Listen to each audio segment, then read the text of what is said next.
Sugi Nur Raharja adalah salah seorang tersangka dari kasus penodaan agama, efek dari mubahalah yang dia lakukan dengan Bambang Tri terkait dengan ijazah Pak Jokowi. Luar biasa proses persidangan yang sudah dia lalui, dan pasti di setiap selesai persidangan melakukan press konferensi bersama pengacaranya yang dipimpin langsung oleh Egy Sujana yang pernah terlibat dalam kasus makar 2019, dan seorang aktivis HTI yang namanya Hosinuddin yang sejak awal sampai hari ini kemunculannya, satu-satunya agendanya di Indonesia ini adalah memperjuangkan bagaimana tegaknya khilafah berdiri di Indonesia. Yang waras tidak boleh mengalah terhadap mereka para pencuri agama yang menjadikan agama sebagai alat politik. Assalamualaikum warahmatullahi wabarakatuh. Om Swastiastu, Namo Buddhaya, salam kebajikan.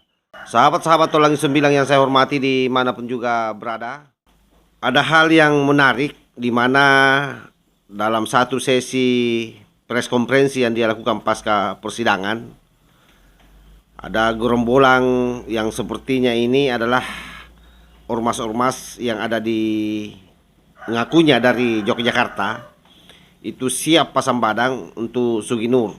Nah, pertanyaannya adalah pasang badan dalam konteks apa?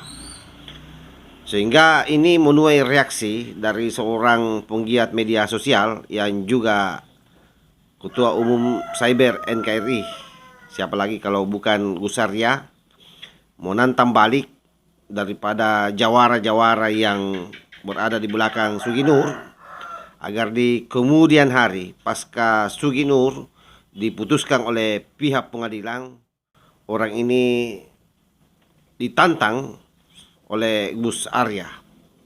Bagaimana pernyataan dari sang jawara tersebut ditimpali oleh Gus Arya dengan tantangan balik. Kita simak videonya.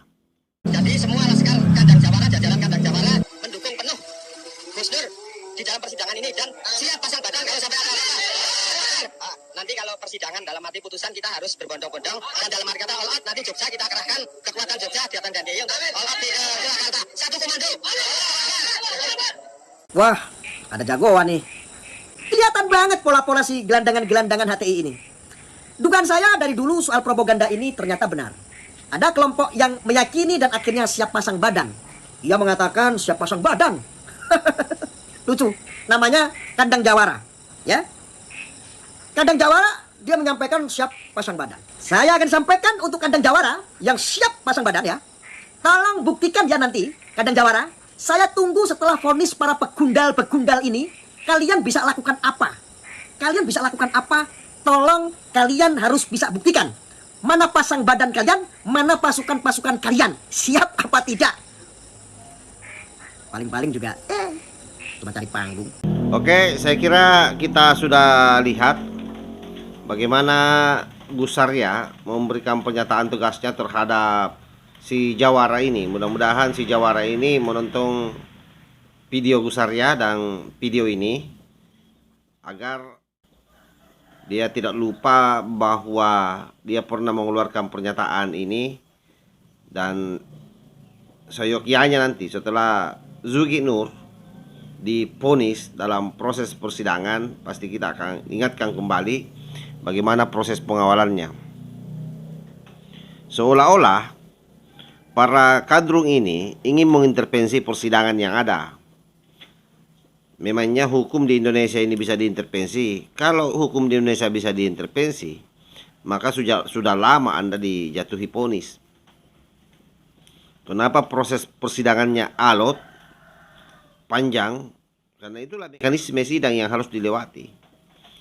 Jadi tidak boleh ada satu kekuatan di Indonesia ini yang bisa menghentikan proses perkara yang ada, atau yang bisa memberikan keringanan ataupun kelebihan putusan atas satu kasus.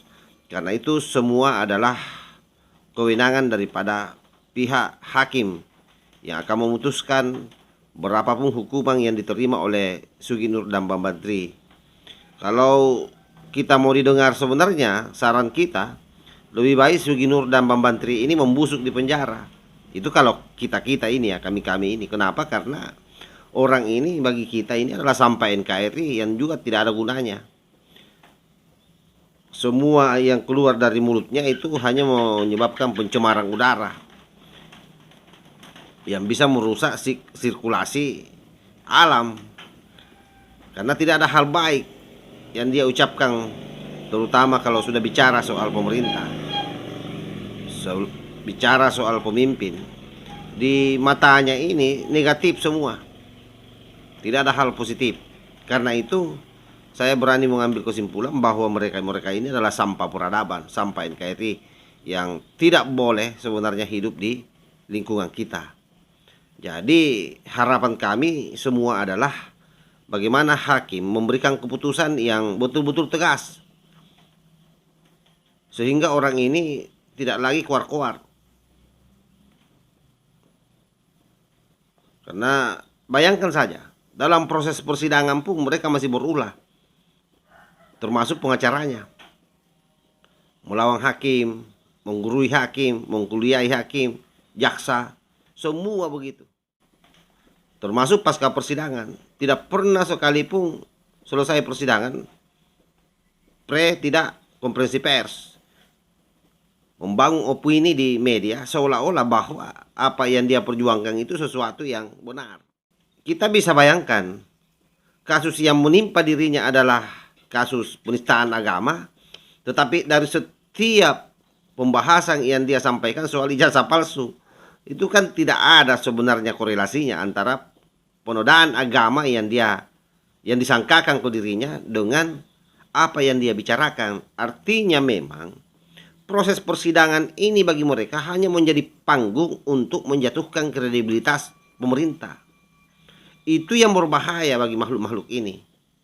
Karena itu sekali lagi saran kami agar penegak hukum mengambil tindakan tegas terhadap orang-orang ini semua.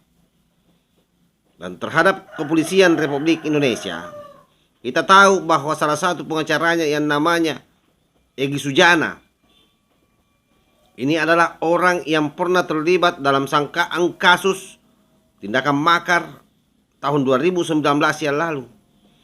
Dan bahkan Pak Fadil Imran sudah pernah berjanji di awal tahun 2020 akan menindak ini makhluk. Tapi sampai hari ini tetap dibiarkan dia bebas berkoar-koar. Kadang-kadang kita bertanya-tanya dalam hati, ada apa sebenarnya dengan penegak hukum ini?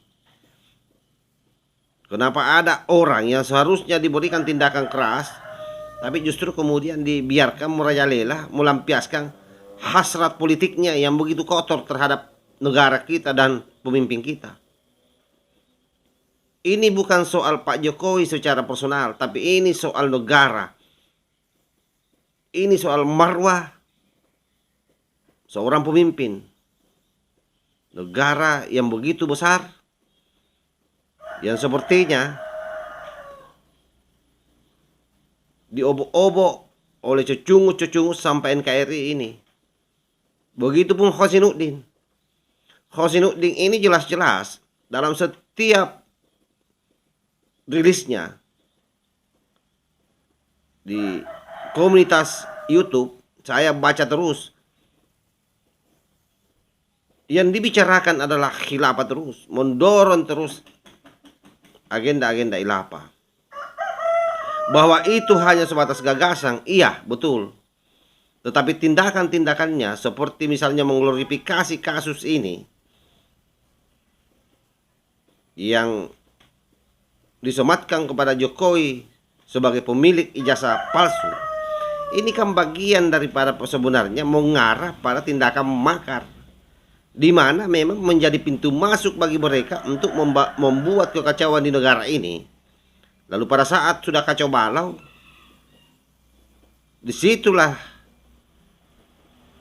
tawaran khilafahnya akan dia masukkan sebagai salah satu alternatif yang dari dulu menurutnya hanya itu yang bisa membuat bangsa Indonesia maju dan rakyat Indonesia maju.